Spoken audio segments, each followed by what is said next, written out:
You checked again, didn't you? That brief flash of the screen in the darkness. The familiar motion of your thumb, swiping, tapping, searching. For a fraction of a second, your entire nervous system held its breath, caught in a state of suspended hope, and then nothing. The screen was just as empty as it was 5 minutes ago. The hope didn't just fade, it collapsed, leaving behind that familiar, hollow ache in the pit of your stomach. A quiet, sinking feeling that you are utterly alone in your side of the conversation. That single moment, that sliver of time where you voluntarily place your emotional state into someone else's hands, waiting for them to validate your existence with a simple string of text. That is the precise moment you lose the game. This is the world that 99% of people inhabit. It is a silent epidemic of quiet desperation. They live in a state of constant, low-grade anxiety, their thoughts orbiting other people's whims, their moods dictated by the response times of others. They are slaves, not to a visible master, but to the tyranny of the unread message, the crushing finality of the blue ticks with no reply, the maddening ambiguity of the underscore quote, underscore zero underscore status. Their days are a sequence of these tiny, self-inflicted wounds. Each check is a gamble, where the best they can hope for is a momentary hit of relief, and the most likely outcome is another dose of rejection. They craft the perfect message, rereading it a dozen times, only to send it into a void from which nothing returns. They convince themselves this vigilance is a sign of how much they care, but in reality, it is a symptom of a deep psychological addiction. This addiction is not for the person. It is for the validation they represent. The 99% have outsourced their sense of self-worth. They have placed the keys to their own happiness in someone else's pocket, and they spend their days begging for that person to unlock the door for them. They do not understand a brutal, fundamental truth of the human mind. The world does not give respect to those who beg for it. It doesn't reward neediness with affection. It doesn't answer desperation with desire. The universe, and the people in it, are structured to give power and respect to those whose absence is felt, to those who have a center of gravity so strong that others are pulled into their orbit, not the other way around. The 1% understand this law as if it were physics. They know that your greatest weakness is not your fear, or your anger, or your sadness. Your greatest weakness is your need. Your addiction is their approval. Every time you check for their message, you are feeding that addiction. You are telling your own subconscious mind that your peace is conditional, that your value is up for debate, and that the verdict lies with someone else. You are training yourself to be a follower, a supplicant, a ghost haunting the digital corridors of someone else's life. This is a prison you have built for yourself, one notification at a time. And the first step to escaping this prison is not to fight for their attention, but to finally, brutally, acknowledge the chains you are holding in your own hands. You tell yourself this chase is a sign of your commitment, your persistence. You believe that if you just send one more clever message, if you just find the perfect meme, if you just show up one more time to prove how much you care, you will finally break through their indifference. It's a noble story, isn't it? The story of the one who fights for connection, the one who refuses to give up when things get difficult. This is a lie. A sophisticated and comforting lie you tell yourself to justify a profound lack of emotional discipline. It's a narrative that reframes your desperation as devotion, your anxiety as affection. But a lie, no matter how beautifully told, eventually collides with reality. And the reality of your situation is this: your pursuit is not a display of strength. It is a broadcast of your desperation. Every action you take in this state is a signal. It's a transmission. Think about it. The double text after hours of silence. The checking of their social media to see if they've been active. The rereading of old conversations, searching for clues, for some hint of the warmth you once felt. Each of these behaviors is a pulse of energy sent out into the void, and each one carries the same subconscious message. My well-being depends on you. My emotional state is in your hands. You have all the power. You are not communicating your value. You are communicating your vacancy, the empty space inside you that you are begging them to fill. This is not the foundation of connection. It is the blueprint for contempt. Every unanswered call, every text sent into the digital abyss, every moment you spend analyzing their behavior is a small act of self-destruction. It is a quiet betrayal of your own sovereignty. You are taking the most valuable assets you possess, your time, your mental energy, and your emotional focus, and you are sacrificing them at the altar of someone else's indifference.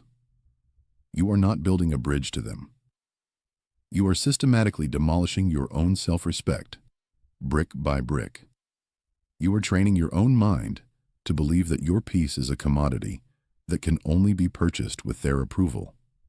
And in doing so, you are creating a vicious feedback loop. The less they respond, the more you crave their response. The more you crave it, the more desperate your actions become. The more desperate your actions, the less they respect you. This is the most critical part to understand. You are actively training them how to treat you. Human beings are learning machines. We learn from cause and effect. When their silence and distance are rewarded with more of your attention, what lesson do you think they are learning? They are learning that their inaction is powerful. They are learning that the less they give, the more you will try.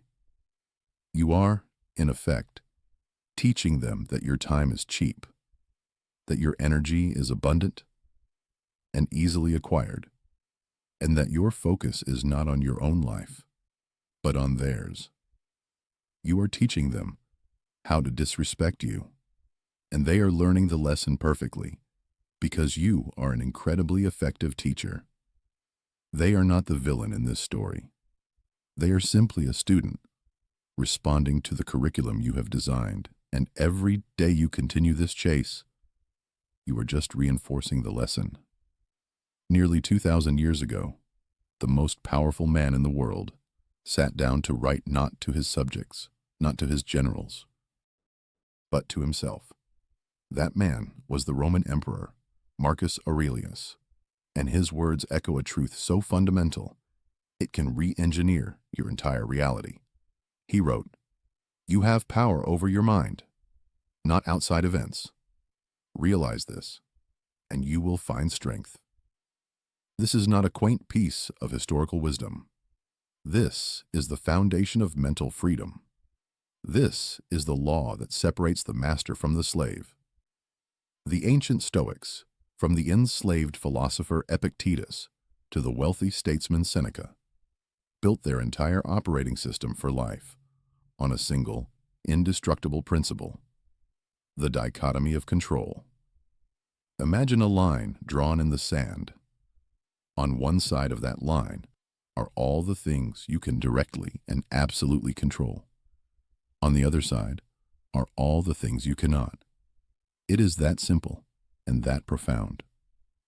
What falls on your side of the line? Your thoughts, your judgments, your decisions, the effort you put forth, the character you choose to build, your self-respect. These are your kingdom. And within this kingdom, you are the absolute sovereign. Now, look at what falls on the other side of that line. the weather, the economy, and most importantly, for our purpose, other people.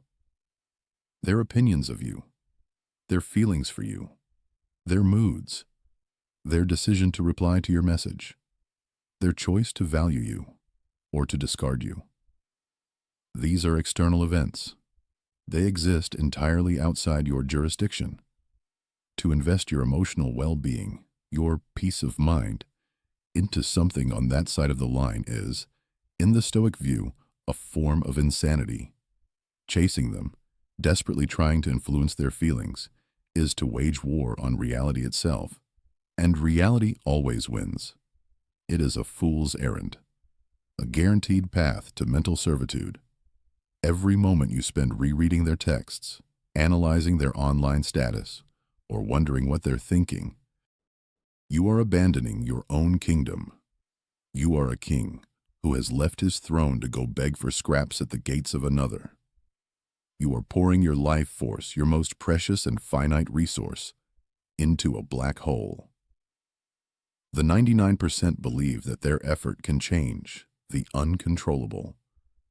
They think if they just push harder, say the right thing, or demonstrate enough devotion, they can force a feeling into existence. This is a catastrophic misunderstanding of human nature and the laws of the universe. The 1% man, the Stoic man, does not waste a single unit of energy trying to control what is uncontrollable. He understands that trying to control someone else's mind is as futile as trying to command the tides. So what does he do? He turns his gaze inward. He focuses his entire will, all of that redirected energy, on the one thing he can command with absolute certainty, himself. He becomes the master of his own thoughts. He forges his own actions into weapons of competence. He builds a fortress of self-respect so high and so strong that the validation of others becomes irrelevant. It might be a pleasant bonus, but it is never, ever a necessity.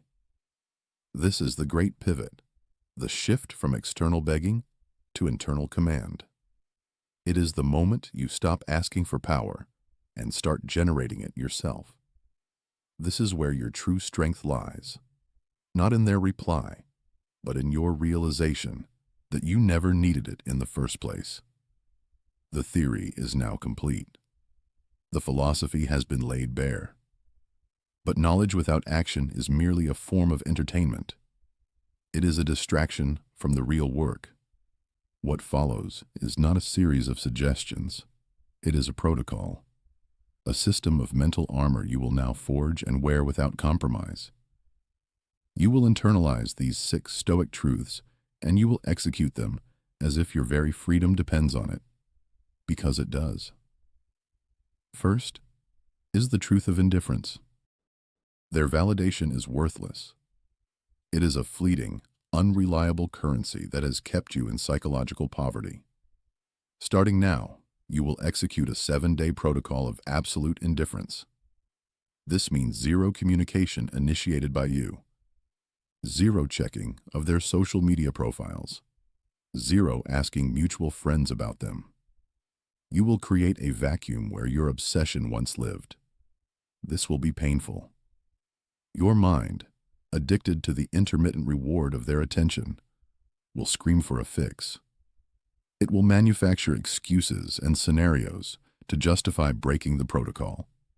You will ignore it. You are starving an emotional addiction until it dies. Every hour you succeed, you are rewiring the neural pathways in your brain, weakening the link between them and your sense of well-being. This 7-day fast is the essential first step to reclaiming your mental sovereignty. Second, the truth of internal value. Your mission is your only concern.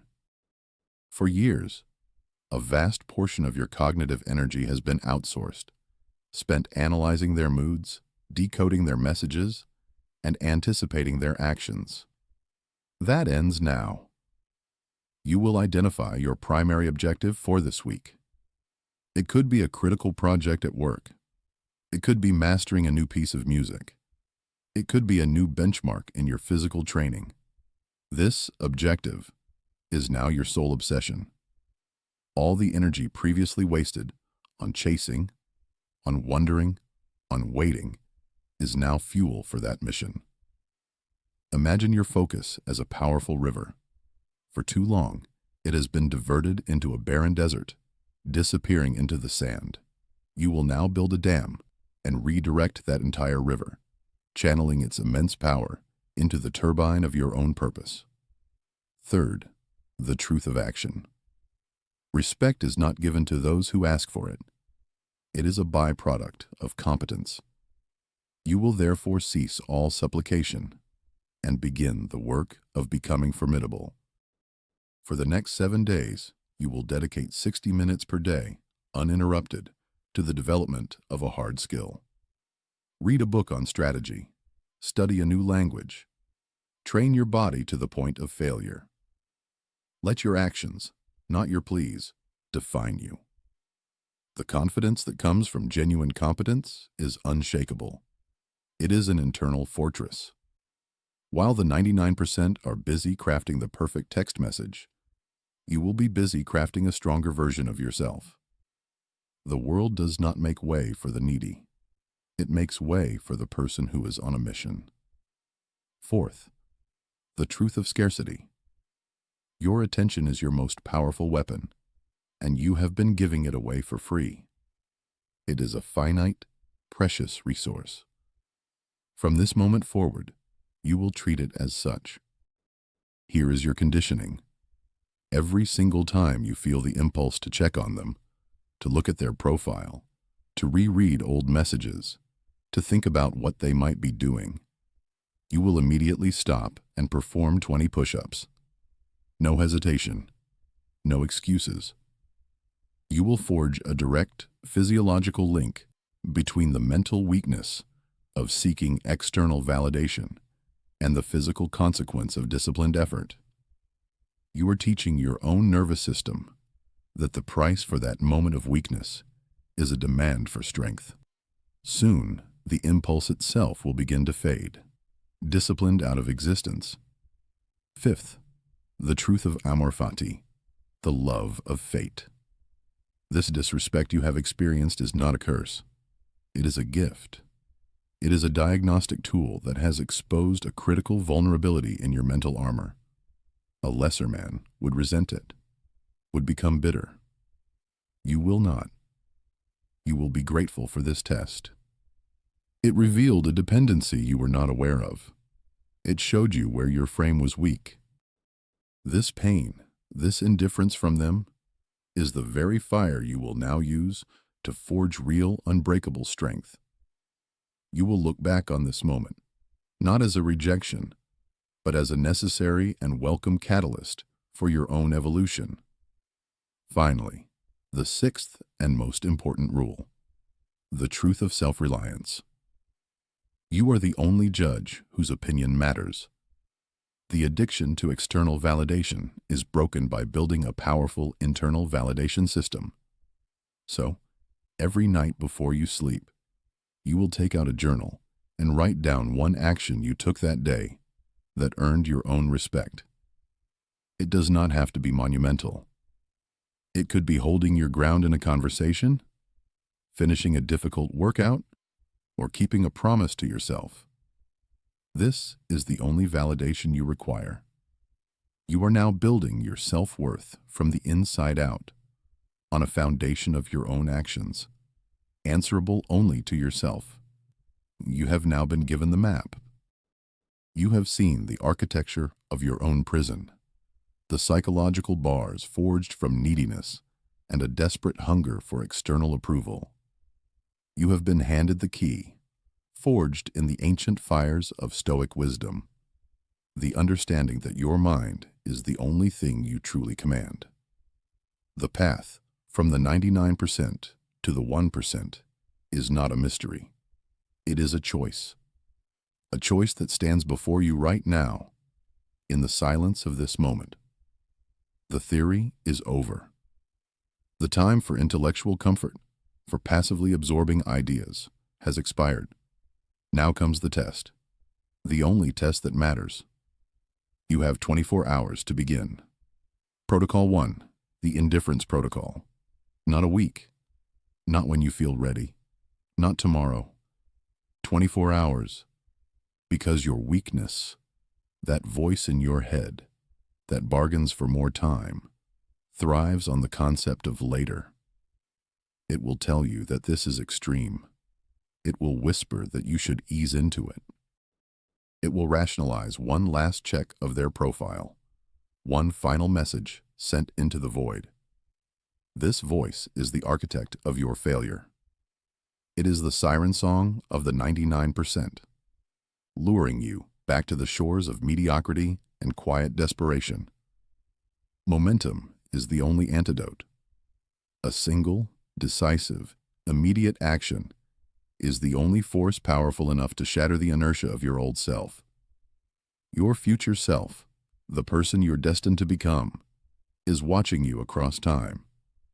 He is watching to see if you will honor the pain that led you here. He is watching to see if you will betray him for a fleeting hit of hope, for the empty possibility of a notification. Do not fail him.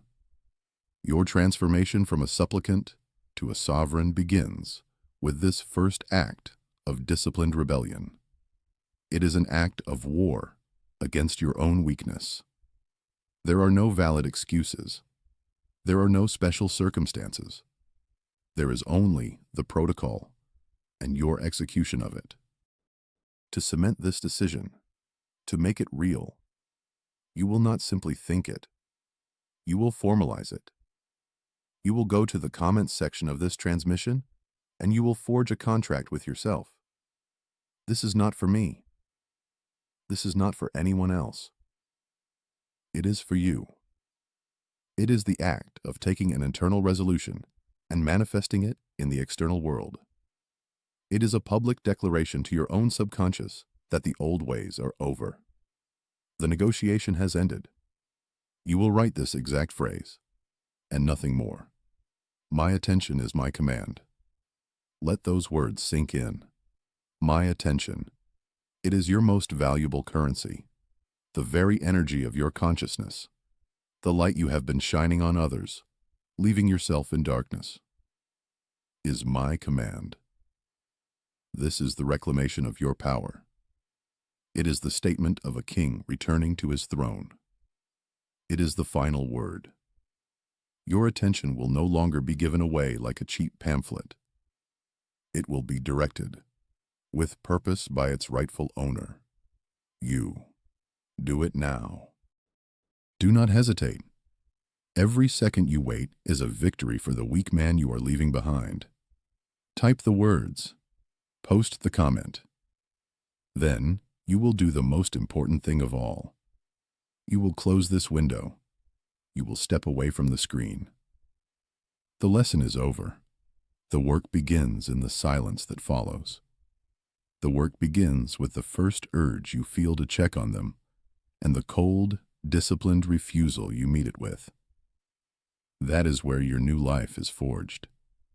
Subscribe for your next set of orders.